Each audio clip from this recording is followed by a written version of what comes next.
नमस्कार, मैं नेहा धीमान और फर्स्ट वर्डिक मीडिया की ओर से आज के इस इंटरव्यू में आप सभी का स्वागत है। तो दर्शकों, आज की इस खास चर्चा के लिए हमारे साथ जुड़ गए हैं स्टेट साइबर क्राइम ब्रांच के प्रभारी अतिरिक्त पुलिस अधीक्षक नरवीर राठौर जी। सर, आपका बहुत बहुत स्वागत है फर्स्ट वर्डिक मीडिया पर। Thank you ma'am. सबसे पहले तो sir, I would like to thank you for acting as a corona warrior even in this pandemic. Thank you so much for serving our nation in this defining world health crisis. Thank you. तो सबसे पहले शुरुआत करेंगे अभी की जो situation है, फिलहाल जो स्थिति बनी हुई है हिमाचल प्रदेश में या पूरे देश में, साइबर से जुड़ी जो है बहुत ज्यादा समस्याएं सभी लोगों के सामने आई है लॉकडाउन के दौरान में। और अभी जो एक नई समस्या जो सामने आ रही है वो ये है, कुछ दिनों पहले एक नोटिफिकेशन आया था जिसमें कहा गया था कि ऐसी कुछ सूचनाएं मिली हैं साइबर सेल को कि हमारे पड़ोसी देश जो है भारत चीन के विवाद के चलते किसी तरह का साइबर अटैक जो है देश पर हो सकता है। ये कहां तक सच है सर, और कितनी गंभीर ये समस्या है और कैसे इससे बचा जा सकता है, हमारे दर्शकों को जरूर बताएं। जी हाँ, मैं बताना चाहूंगा कि ये जो कोविड-19 एपिडेमिक पूरे भारतवर्ष में और विश्व में ये जो फैला है जी, इसके प्रकोप के कारण बहुत सारा जो हमारा वर्क है आज की डेट में वर्क एट होम चल रहा है। तो अभी हाल ही में कुछ ऑफिस भी खुल गए हैं, लोग ऑफिस में आकर के भी काम करने लग गए हैं। लेकिन बहुत सारा जो हमारा ट्रांजैक्शन है ऑनलाइन प्लेटफॉर्म पे वो घर पे बैठ करके लोग कर रहे थे और सभी इंटरनेट के माध्यम से अपना जो भी दिनचर्या का कार्यक्रम है वो कर रहे थे। तो मैं बताना चाहूंगा कि भारतवर्ष में हमारा जो कम्युनिटी है, हम जो लोग हैं इंडिया में, बहुत सारे कंज्यूमर है जो इंटरनेट से अपना डेली बेसिस के जो कार्य हैं करते हैं। तो जिसके कारण इंटरनेट पे हमने बहुत सारे डिवाइसेस, एप्लीकेशंस और ये इंटरनेशनल जो हमारे प्लेटफॉर्म के जो एप्स हैं वो डाउनलोड अपने डिवाइस में किए होते हैं। इसके कारण जो है निरंतर हम इंटरनेशनल जो साइबर क्रिमिनल है उनके टारगेट में हम रहते हैं। उसके लिए हमें सबसे ज्यादा जरूरी है कि अपने जो डिवाइस जिसको हम इस्तेमाल कर रहे हैं उसको अपडेटेड रखें, लेटेस्ट वर्जन में रखें, एंटीवायरस यूज करें और सेफ ब्राउजर से हम अपना जो इंटरनेट है उसको एक्सेस करें। इसके लिए हम सेफ रह सकते हैं। जहां तक बात जो आपने अभी की कि इंटरनेशनल जो फोर्सेस हैं बाहर की कंट्रीज हैं, तो निरंतर इंडिया जो है ये जो इश्यूज हमारे चल रहे हैं, इंटरनेशनल बॉर्डर्स के इश्यूज हैं, उस कारण जो है अभी तो हम जो इंडियन सिटीजन्स हैं वो हमें प्रिकॉशन रखने की जरूरत है इस वातावरण में। कोविड के और इंटरनेशनल इश्यूज की वजह से हम जो इंटरनेट पे जो एक्टिविटी कर रहे हैं, चाहे वो गवर्नमेंट एजेंसी है, प्राइवेट इंस्टीट्यूशंस हैं और कंपनीज हैं, हमारा जो डेटा है, हमारा जो कंपनी का डेटा है और गवर्नमेंट ऑर्गेनाइजेशन का डेटा है, हमें आज की डेट में निहायत जरूरी हो गया है कि उसको हम सेफ मेथड से यूज करें। और कोई भी जो लिंक बाहर से फ्रॉडस्टर या कोई इंटरनेशनल अथॉरिटी जो हमें टारगेट करना चाहती हैं उनसे बचने के लिए जो है हमें निरंतर जो है जागरूक रहना पड़ेगा। हमारे स्टाफ को जो गवर्नमेंट एजेंसीज में काम कर रहे हैं, प्राइवेट सेक्टर में काम कर रहे हैं, मल्टीनेशनल कंपनीज में काम कर रहे हैं, क्योंकि हमारा जो डेटा है वो स्टेक पे है। बहुत सारी एप्लीकेशन जो हम यूज कर रहे हैं, बहुत सारे जो सोशल मीडिया के जो एप्स हैं, फेसबुक की बात करें, व्हाट्सएप की बात करें, ट्विटर है, इन सब के सर्वर जो है बेस्ड जो है बाहर फॉरेन कंट्री बेस्ड है। जो हमारा जो कस्टमर्स का जो डेटा है वो इन सर्वर्स में रहता है और कोई भी कंट्री जहां भी ये सर्वर बेस्ड है, हमारा जो कस्टमर का जो फाइनेंशियल ट्रांजैक्शन है या हमारा किसी भी तरह का डेटा है वहां से लीक होने की संभावना रहती है। और जिस कारण जो है लीक होने के कारण जो है जो हमारा डेटा है वो कहीं से भी टारगेट किया जा सकता है। हमारा कंपनी का जो डेटा है उसको हैक किया जा सकता है, हमारी गवर्नमेंट एजेंसीज का जो डेटा है उसको हैक किया जा सकता है। तो हमें सेफ मेथड से जो इंटरनेट यूजिंग के लिए जो ऑथोराइज सिक्योरिटी फीचर्स हैं उसको अडॉप्ट करना चाहिए।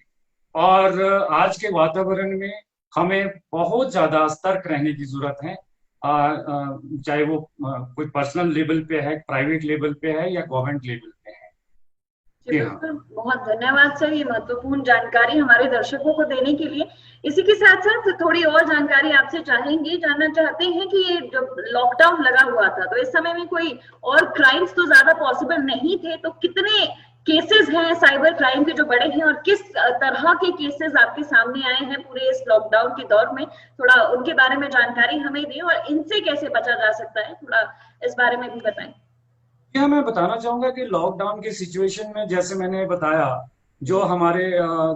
सिटीजन्स थे, बहुत सारी इंफॉर्मेशन कोविड के संबंधित लेटेस्ट अपडेट्स जो है मोबाइल के माध्यम से लेना चाह रहे थे, और ज्यादा से ज्यादा जो है लोग मोबाइल के ऊपर डिपेंडेंट थे। तो ऐसी स्थिति में जो साइबर क्रिमिनल थे वो अपने लेवल पे पूर्ण रूप से सक्रिय थे टारगेट करने के लिए। वो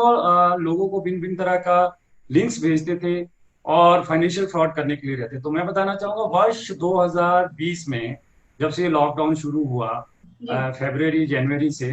तो हमारे पास करीब अभी तक जो है करीब 1200 के आसपास शिकायतें cyber crime police station Shimla में आई हैं, जिसमें लगभग 600 शिकायतें जो है फाइनेंशियल ट्रांजैक्शंस की है, फ्रॉड ट्रांजैक्शंस की है, और बाकी जो है लगभग 600 शिकायतें जो है सोशल मीडिया से संबंधित है। ये हिमाचल प्रदेश के दायरे में आई है सर सारी कंप्लेंट्स? जी हाँ, हिमाचल प्रदेश की हैं, और क्योंकि ये state cyber crime police station है, तो पूरी ऑल ओवर स्टेट से जो हमारे टोल फ्री नंबर्स हैं, हमारी ईमेल्स हैं जो डिस्प्ले रहती हैं, तो लोग उनपे प्रथम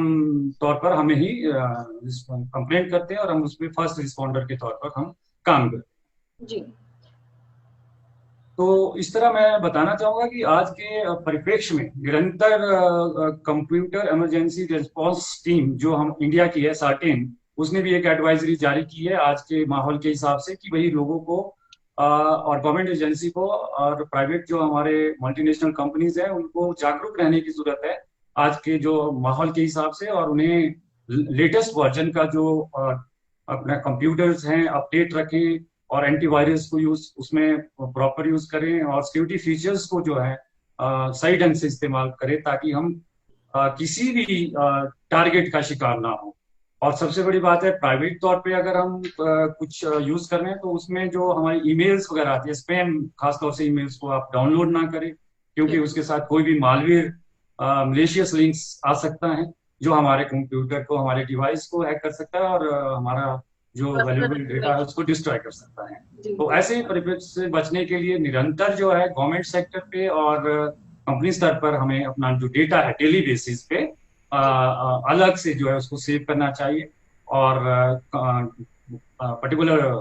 कंप्यूटर में नहीं अलग उसकी जो डिस्क बना करके उसका डेटा को अपडेट करें ताकि अगर वो हैक भी हो जाता है तो हमें, हमारी कंपनी को या हमारे गवर्नमेंट ऑफिस को किसी तरह का नुकसान ना हो। एक और चीज आपसे जानना चाहेंगे, ये जो फेक न्यूज है सर्कुलेट जो इतनी ज्यादा हुई है इस दौर में, इससे कैसे लड़ रहा है हमारा साइबर आईटी सेल? क्या पूरी स्थिति है? किस तरीके से आप ये प्रॉब्लम्स जो है फेक न्यूज की इससे फेस करते हैं, टैकल करते हैं, और इस जरिए जो है क्या साइबर क्राइम्स हो रहे हैं हिमाचल प्रदेश में? जी हाँ, मैं आपको बताना चाहूंगा कि हिमाचल प्रदेश में गवर्नमेंट स्तर पर भी एक टीम का एक कमेटी का बनाई गई है, ऑर्गेनाइज की गई है, जिसमें हमारे साइबर क्राइम से भी ऑफिसर शामिल है। हम डेली बेसिस पे हमारी साइबर की एक सोशल मीडिया मॉनिटरिंग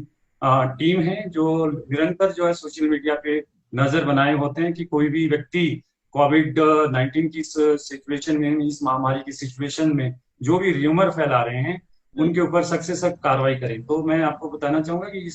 इसमें जो हमने बहुत सारे लोगों को इसमें अरेस्ट भी किया है सोशल मीडिया पे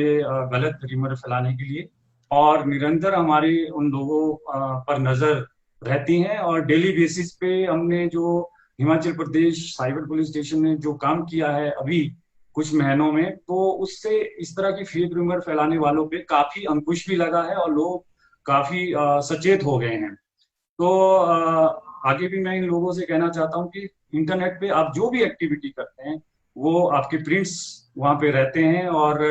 उसको ढूंढ पाना ज्यादा मुश्किल नहीं है, लेकिन थोड़ा सा टाइम लग सकता है क्योंकि जो सर्वर्स हैं, चाहे वो फेसबुक के सर्वर है चाहे व्हाट्सएप के सर्वर है, वो अब्रॉड बेस्ड है, उनको हमें इंफॉर्मेशन के लिए लिखना पड़ता है और थोड़ा टाइम कंज्यूमिंग है, लेकिन इंफॉर्मेशन आ जाती है। और ये कोई भी व्यक्ति जो है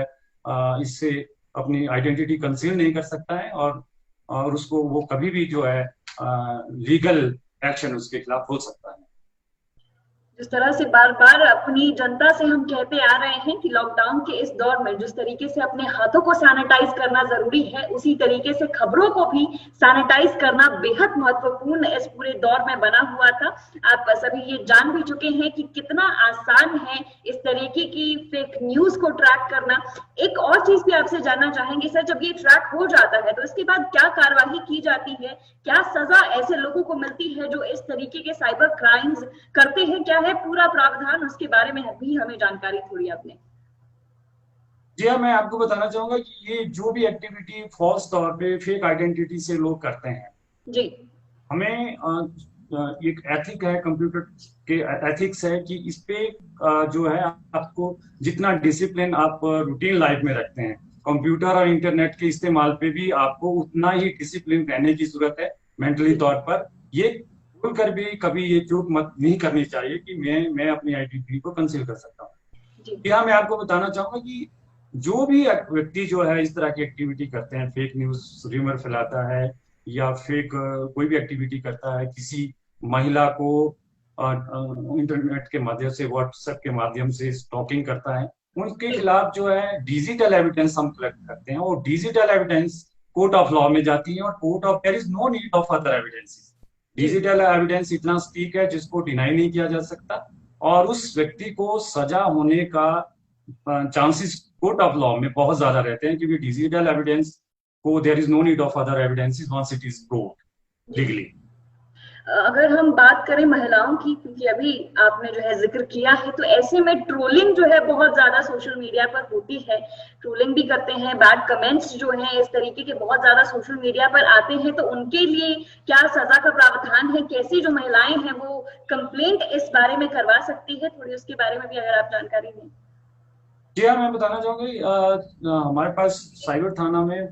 महिलाएं जो हमारे नंबर्स हैं, ईमेल्स हैं, व्हाट्सएप नंबर है, हमारे 24 आवर नंबर है, लैंडलाइन नंबर्स है, उस पे निरंतर जो है महिलाओं की शिकायतें हमारे पास आती हैं और महिलाओं की बहुत सारी शिकायतों को हमने वर्कआउट भी किया है। और उस बेसिस पे मैं ये कहना चाहूंगा महिलाओं को खास तौर पे कि जो टारगेट हो रही हैं महिलाएं, वो कोई ना कोई 80% जो फैक्टर्स है नोन है, कलीग है या कोई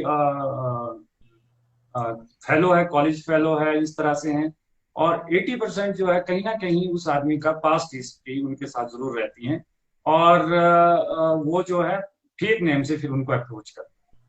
तो आपको जो है अपना जो व्हाट्सएप आप यूज कर रहे हैं और फेसबुक यूज कर रहे हैं, उस पर अपनी जो भी जानकारी आपने डाली है, फोटोग्राफ्स वगैरह डाली है, उसको आप जो है सीक्रेट रखें और उसको पब्लिक ना करें और इस चीज का ध्यान रखें। और किसी अज्ञात व्यक्ति के साथ आप जो है उसका फ्रेंडशिप जो है उसका जो वो है वो एक्सेप्ट ना करें। और खास तौर पे मैं बताना चाहूंगा अभी जो लेटेस्ट ट्रेंड ये है कि व्हाट्सएप पे इंटरनेट नंबर जनरेट करके, चाहे वो इंटरनेशनल नंबर है, मुंबई का, इंग्लैंड का है, बाहर का है, वो चैट करने की ऑफर्स महिलाओं के लिए आती हैं। तो कुछ वो जब चैट इनिशियली स्टार्ट हो जाती है, उसके बाद वो जो उसका मेलाफाइड इंटेंशन उस व्यक्ति के दिमाग में रहती है वो करने पे शुरू हो जाता है। तो उसके बाद जो है महिलाओं को, महिला के प्रति उसका जो कुछ प्राइवेट इंफॉर्मेशन है उसको पब्लिकली शेयर कर लेते हैं। तो मैं ये कहना चाहूंगा कि कोई भी अज्ञात अनजान नंबर है, नोन नंबर ने है, उसको आप रिस्पॉन्ड ना करें, तुरंत जो है उसे वो करें, डिस्कार्ड करें। इनिशियली अगर एक बार आपने चैटिंग शुरू कर ली है या इस तरह का रिस्पॉन्ड देना शुरू कर दिया है तो आप जो है ज्यादा से ज्यादा उसके झांसे में आ सकते हैं। बिल्कुल सर, जो आम महिलाएं हैं चलिए वो तो कर सकती हैं सभी कुछ प्राइवेट, लेकिन जो पब्लिक फिगर्स हैं, महिलाओं की ही बात नहीं, जो बाकी भी लोग हैं जो पब्लिक फिगर्स हैं, उनके लिए बहुत ज्यादा कठिन हो जाता है चीजों को प्राइवेट रखना, तो उनकी ट्रोलिंग जो है वो ज्यादा होती है। लेकिन बहुत बहुत धन्यवाद ये महत्वपूर्ण जानकारी हमें देने के लिए। आपसे चाहेंगे अगर अंत में कोई मैसेज आप फर्स्ट वर्डिक मीडिया की ओर से हमारे दर्शकों को देना चाहते हैं तो जरूर आप दे सकते हैं। मैं यही कहना चाहूंगा कि इंटरनेट को इस्तेमाल करते हुए आप सचेत रहें और सतर्क रहें और किसी भी अज्ञात व्यक्ति को, अज्ञात ईमेल जो भी आपको आ रही है उसको रिस्पॉन्ड ना करें। एंड कोई भी लिंक और मेलवेयर वगैरह मलिशियस लिंक उस पर हो सकता है और जिसमें आपका डेटा एक्सेस किया जा सकता है, डैमेज आपको मिल सकता है। तो इस पे इंटरनेट पे आपको एथिक्स बना के रखना है और डिसिप्लिन बना के रखना है और किसी अज्ञात व्यक्ति को रिस्पॉन्ड नहीं करना है। जी बिल्कुल, ये बिल्कुल साफ कर दिया है एसपी नवीन राठौड़ जी ने कि जो स्क्रीन के पीछे भी बैठे हैं, पर्दे के पीछे छुपकर जो ये साइबर क्राइम कर रहे हैं वो बिल्कुल सुरक्षित नहीं है। तो सतर्क रहे, सजग रहे और अपना बचाव आप ही के हाथ में है। तो साइबर क्राइम्स से जितने भी हो रहे हैं फिलहाल उनसे सतर्क रहें और सजग रहे हमारी जनता। बहुत बहुत धन्यवाद सर आपका हमारे इस इंटरव्यू पर आने के लिए। धन्यवाद sir. Thank you. Thank you.